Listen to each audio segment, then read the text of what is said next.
नमस्कार दोस्तों, Aditya educational class में आपका स्वागत है। आज हम यहाँ बीएड डीएलएड से संबंधित पाठ्य योजना बनाना बताएंगे कि कैसे पाठ्य योजना बनाया जाता है। सबसे ऊपर लिखते हैं पाठ्य योजना। विद्यालय का नाम, जिस विद्यालय में आप पढ़ते हैं उस विद्यालय का नाम लिखेंगे।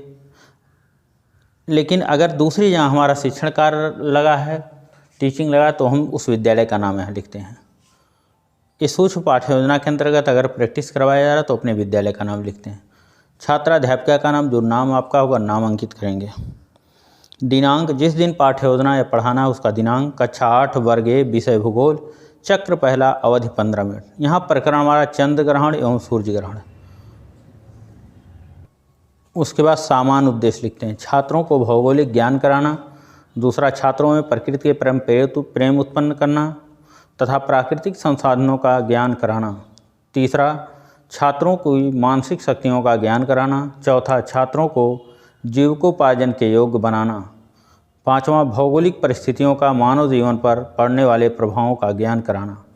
छठवां, छात्रों को भावी विश्व नागरिकता का प्रशिक्षण देना।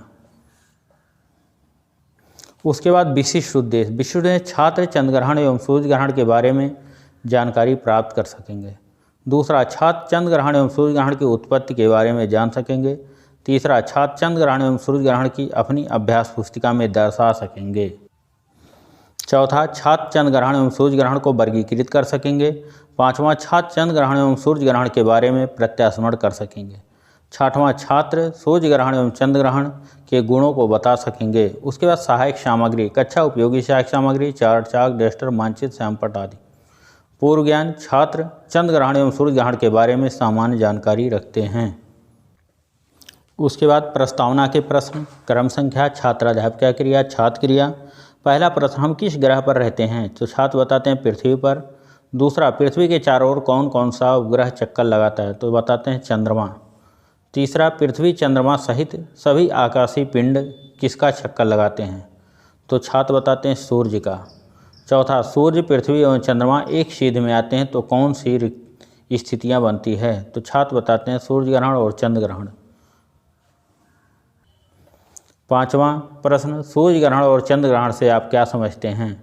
अब इस समस्यात्मक प्रश्न हो जाता है। छात्र यहाँ कुछ बताते हैं, मौन हो जाते हैं।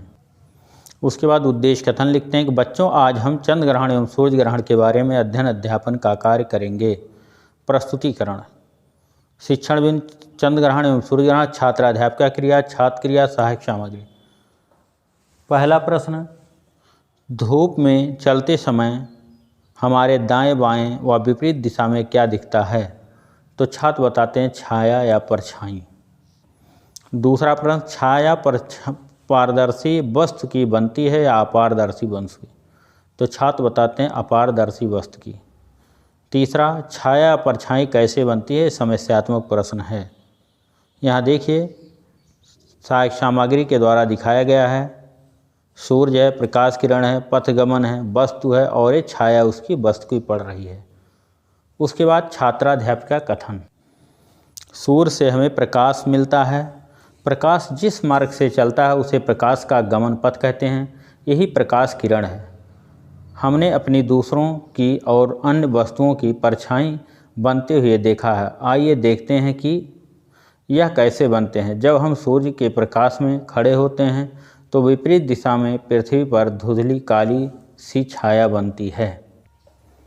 छाया हमारी आकृति की जैसे बनती है, हमारी गति के अनुसार उनका स्थान बदलता रहता है।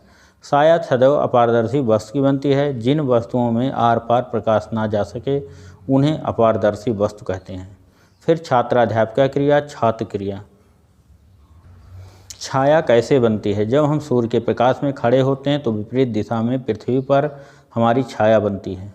दूसरा, अपारदर्शी वस्तु किसे कहते हैं? जिन वस्तुओं के आर पार प्रकाश ना जा सके। तीसरा, चंद्रमा की छाया पृथ्वी पर पड़ती है तो क्या होता है? समस्यात्मक प्रश्न है। छात्र यहाँ कुछ बताते हैं या शांत रहते हैं, शांत हो जाते हैं। बच्चों, जैसा कि आप जानते हैं पृथ्वी सूर्य के चारों ओर चक्कर लगाती है और चंद्रमा पृथ्वी के चारों ओर चक्कर लगाता है। परिक्रमा के दौरान जब सूर्य और चंद्रमा के बीच पृथ्वी आ जाती है तो सूर्य का प्रकाश चंद्रमा तक नहीं पहुंच पाता है। इस स्थिति को ही चंद्र ग्रहण कहते हैं। यह सदैव पूर्णिमा के दिन होता है। इसी प्रकार जब चंद्रमा पृथ्वी और सूर्य के बीच में आ जाता है तो इस स्थिति में सूर्य का प्रकाश पृथ्वी पर नहीं पहुंच पाता। इस स्थिति को ही सूर्य ग्रहण कहते हैं। यह सदैव पूर्णिमा के दिन होता है। बोध प्रश्न श्यामपट्ट सारांश। बोध प्रश्न पढ़ाए हुए पाठ से पूछे जाते हैं, जिसके द्वारा छात्रों का मूल्यांकन भी किया जाता है।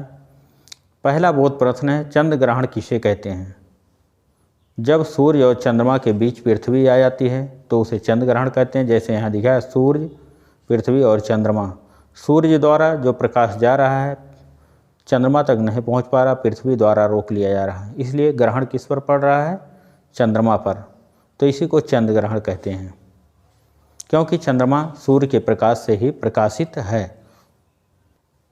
सूर्य ग्रहण किसे कहते हैं? जब चंद्रमा पृथ्वी और सूर्य के बीच में आ जाता है।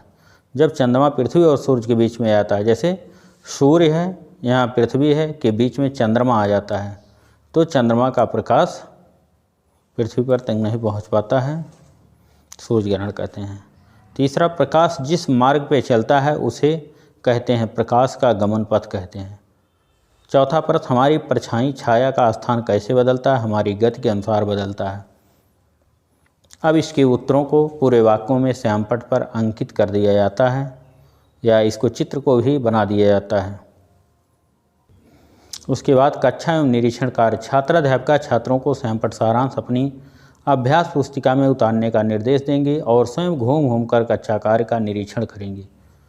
मतलब जो श्यामपट्ट पर अंकित किया गया है सूर्य ग्रहण चंद्र ग्रहण समय, उसको उतारेंगे छात्र अपनी कापी में, और छात्राध्यापिका घूम करके देखेंगे कौन से छात्र अपनी कापी पर उतारने, कौन से उन्हें पुनः निर्देश देंगे।